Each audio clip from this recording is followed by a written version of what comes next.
আসসালামু আলাইকুম ওয়া রাহমাতুল্লাহি ওয়া বারাকাতুহু। আলহামদুলিল্লাহি রাব্বিল আলামিন ওয়াসসালাতু ওয়াসসালামু আলা রাসূলিল কারীম ওয়া আলা আলিহি ওয়া আসহাবিহি আজমাইন।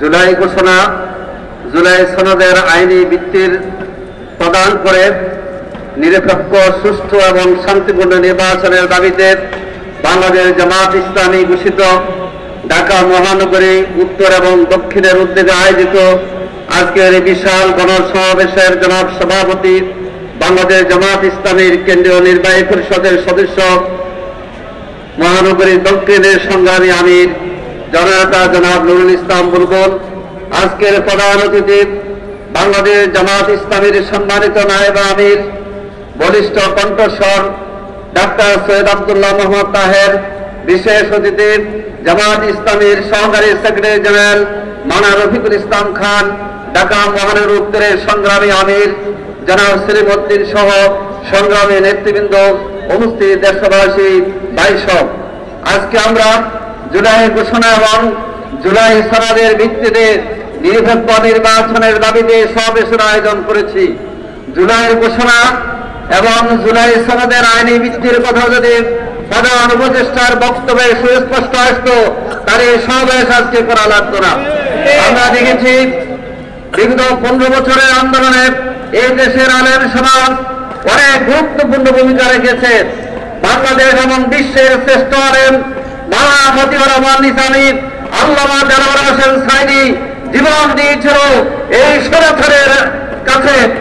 আমরা দেখেছি তার কথায় শোনায় আসে নাই। তারপরে বিরিয়ার হত্যাকাণ্ডে যেখানে সাধারণ সেনা কর্মকর্তা শহীদ হয়েছে, তাদের কথা জুলাইয়ের ঘোষণাতে আসে নাই। শাপলা ছাত্রে আলেম ওলামাদের, মান্দার ছাত্রদের হত্যাকাণ্ডের কথা আসে নাই। এই জন্য জুলাইয়ের ঘোষণা পূর্ণাঙ্গ বলেছে জামাত ইসলামী।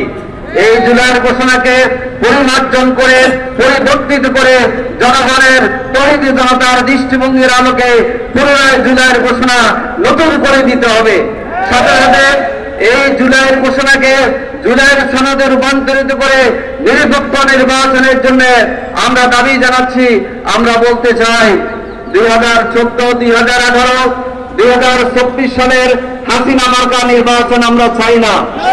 10টা হুন্ডা, 20টা গুন্ডা, 40টা ডান্ডা, ইলেকশন ঠান্ডা, এর সাথে নির্বাচন আমরা চাই না।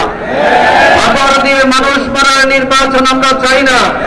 আসুন, দেশের জনগণকে আমরা ঐক্যবদ্ধ করতে চাই। মনে রাখতে হবে, লক্ষ লক্ষ লোক বিগত 19শে জুলাই সমবেত হয়েছিল সোহরাওয়ার্দী উত্তরে। আমরা আমাদের দাবি যদি গ্রহণ করা না হয়, দেশের জনগণকে নিয়ে দাবি আদায় করে আমরা নির্বাচনের দিকে যাব ইনশাআল্লাহ। আল্লাহ হাফেজ। বাংলাদেশ জিন্দাবাদ। সংগ্রামী ভাই এবং বন্ধুগণ, আবহাওয়া কিছুটা খারাপ হতে পারে।